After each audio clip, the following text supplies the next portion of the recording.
দাবি নিয়ে এখানে আলোচনা হয়েছে এবং বিভাগীয় কমিশনার অতি সত্বর এটা ঊর্ধ্বতন কর্তৃপক্ষের সঙ্গে আলোচনা করবেন এবং এখানে প্রয়োজনীয় স্টেক হোল্ডার এবং রাজনৈতিক নেতৃবৃন্দের সঙ্গে আলোচনা করবেন এবং সেই আশ্বাস দিয়েছেন। সেই আশ্বাসের পরিপ্রেক্ষিতে আর আমরা রাজনৈতিক দলের নেতৃবৃন্দের অনুরোধে আমাদের শ্রমিক পরিবহন মালিক শ্রমিক তারা যারা আহ্বান করেছেন তারা এই ধর্মঘট প্রত্যাহার করেছেন। এর জন্য আমরা নগরবাসীর পক্ষ থেকে সিলেটবাসীর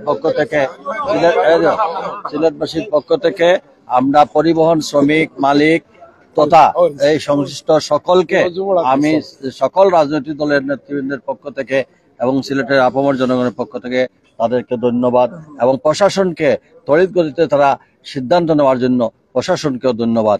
আসুন আমরা সম্মিলিতভাবে এই সম্প্রীতি নগরীকে আরো সমৃদ্ধশালী করি।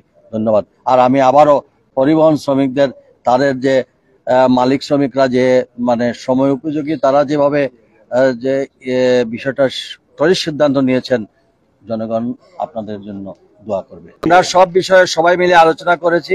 তারা যেহেতু টাইম চেয়েছেন, ইনশাআল্লাহ আমার নয় ওই দিন 4-5 ডেজের ভিতরে সবকিছু সমাধান হবে। Thank you. প্রিয় দেশবাসী, মালিক শ্রমিক ভাইরা, রাজনৈতিক নেতৃবৃন্দ, আসসালামু আলাইকুম।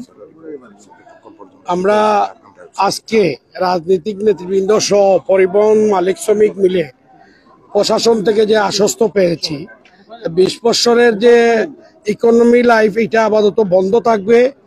ট্রাকের চালকদেরকে আটকে লোড আনলোড করা বন্ধ থাকবে এবং বিভিন্ন সিদ্ধান্তগুলা সিএনজি তো একটা সিদ্ধান্ত দেওয়া দিছে এবং ইমিডিয়েটলি আমাদের সিলেটের রাজনৈতিক নেতৃবৃন্দ সহ আমরা ছোট পরিবেশে বসে এই ব্যাপারগুলা সম্পূর্ণ সিদ্ধান্ত হবে এবং আজকে রাজনৈতিক নেতৃবৃন্দ সহ যারা উপস্থিত ছিলেন এবং যে সুন্দর সুন্দর কথা বলা ন্যায় লিগ্যাল কথা বলেছেন, তাই আমি আমার পরিবহন শ্রমিক মালিক শ্রমিকের পক্ষ থেকে আপনাদেরকে সবাইকে আন্তরিক অভিনন্দন জানাচ্ছি এবং আমরা আবারও কর্মবিরতি স্থগিত রয়েছে, স্থগিত থাকবে পরবর্তী সিদ্ধান্তের আগ পর্যন্ত।